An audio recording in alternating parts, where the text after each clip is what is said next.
ሰላም ጤና ይስጥልኝ። እንዴት ናችሁ? ደህና ናችሁ ወይ? ሁላችሁም እንግዲህ ይህንን ድምፅ እየሰማችሁ ያላችሁ በያላችሁበት ሰላም፣ ፍቅር፣ ደስታ ማግኘት መትረፍረፍ እንዲበዛላችሁ መልካም ምኞቴ ነው።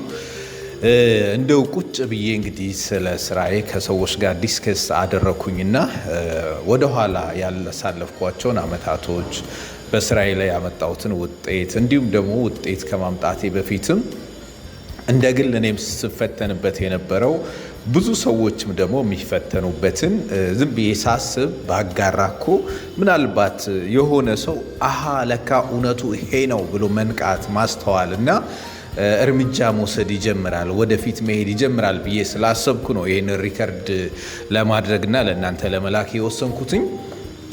መልካም እንግዲህ ሰዎች ሁሉ በተፈጥሮ ፈጣሪ የሰጠን አንደኛው ስጦታ መፈለግ፣ መመኘት፣ መሻት ነው። ይህ መፈለግ፣ መመኘት፣ መሻት ፈጣሪ ለሰው ልጅ የሰጠው ጸጋ ነው። ላይክ አንዳንዴ ምን ይባላል በአባባል ምኞት አያልቅም።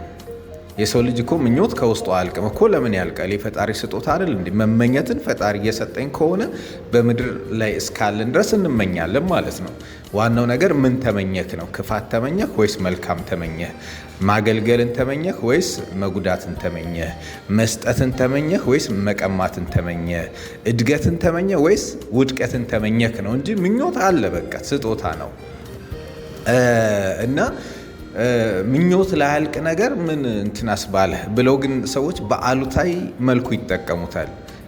መመኘትን፣ ማደግ መፈለግን፣ ባለጸግነት ኦር ትልቅ ስኬትን መፈለግን እንደ ኃጢአት እንደ መጥፎ የሚቆጥሩ ሰዎች አሉ። እንዲህ መቁጠር በራሱ ኃጢአት ነው።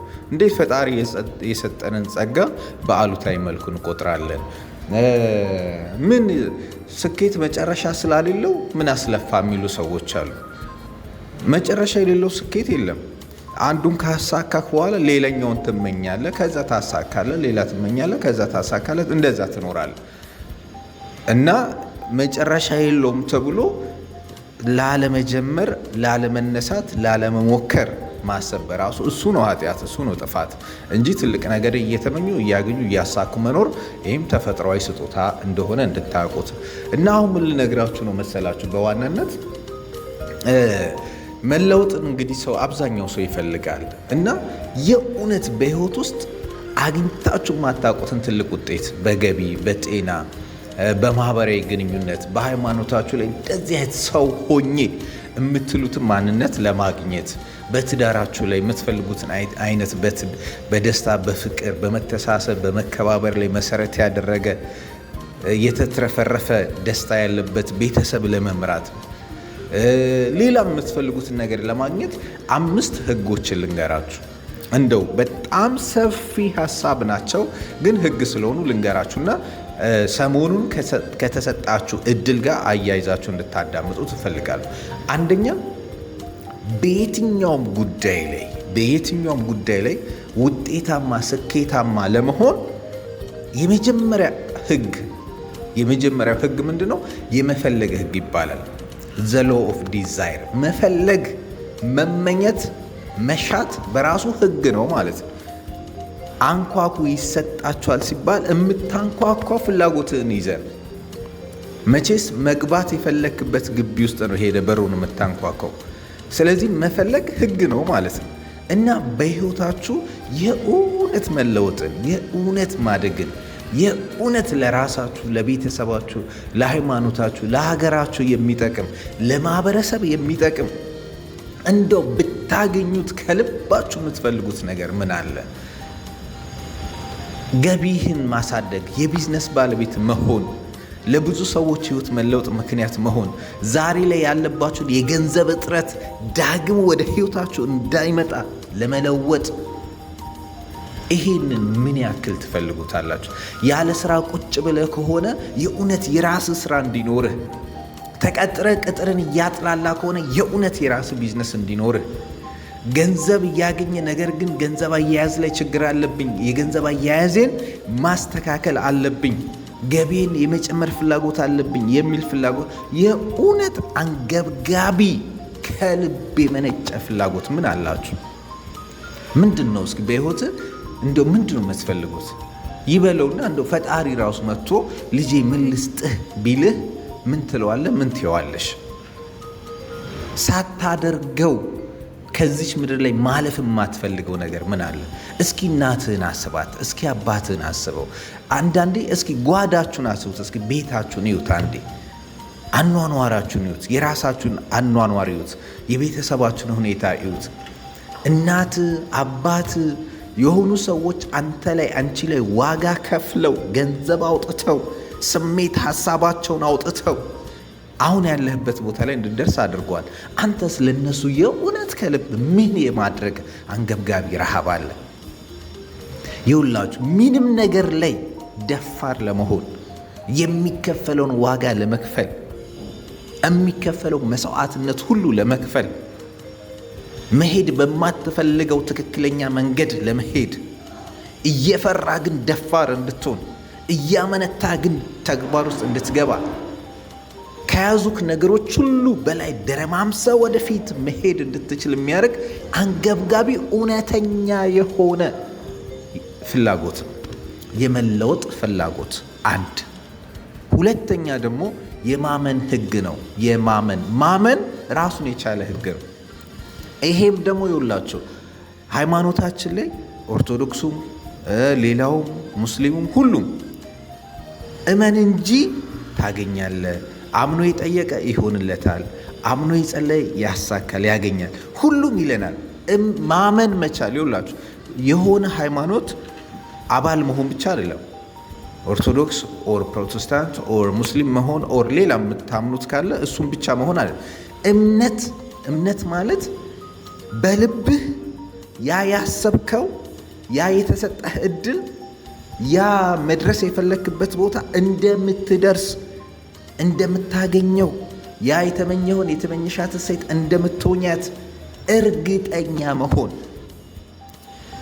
እውቀቱ ባይኖረኝም ችሎታው ባይኖረኝም ልምዱ ባይኖረኝም ገንዘቡ ባይኖረኝም ከዚህ በፊት ሰርቼው ባላቅም በዚህ ነገር ግን ስኬታማ ሆናለሁ፣ እዛ የምፈልገው ቦታ ላይ ግን እደርሳለሁ የሚል የእርግጠኝነት ስሜት እምነት ያስፈልጋል ማለት ነው።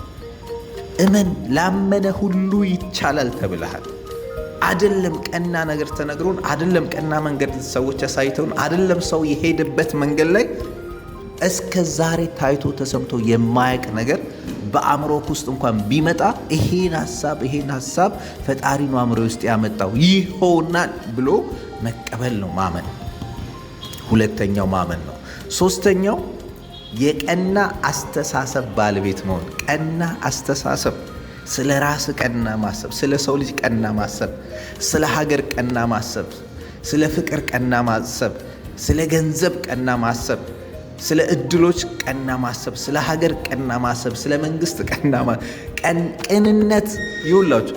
ቅንነት ሲባል ነው እንጂ የሚቀለው ለመሆን ቀላል አይደለም። ነገር ግን ቅንነት ልብ ውስጥ የሞላ ሰው ለፈጣሪ ይመቻል።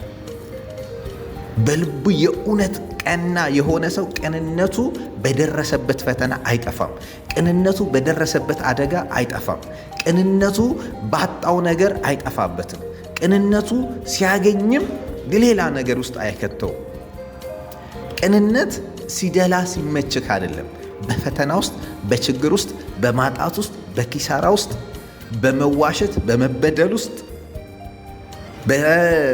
በመውደቅ ውስጥ ስትሆን እስቲል ቅንነት አንተ ጋር ከሆነ አንተ ትክክለኛ የስኬት ሰው ነህ ማለት ነው። ሞክረ ሳይሆንልህ ሲቀር ሌላ ነገር ለመሞከር አሁንም ቅንነት ልብ ውስጥ መኖር አለበት።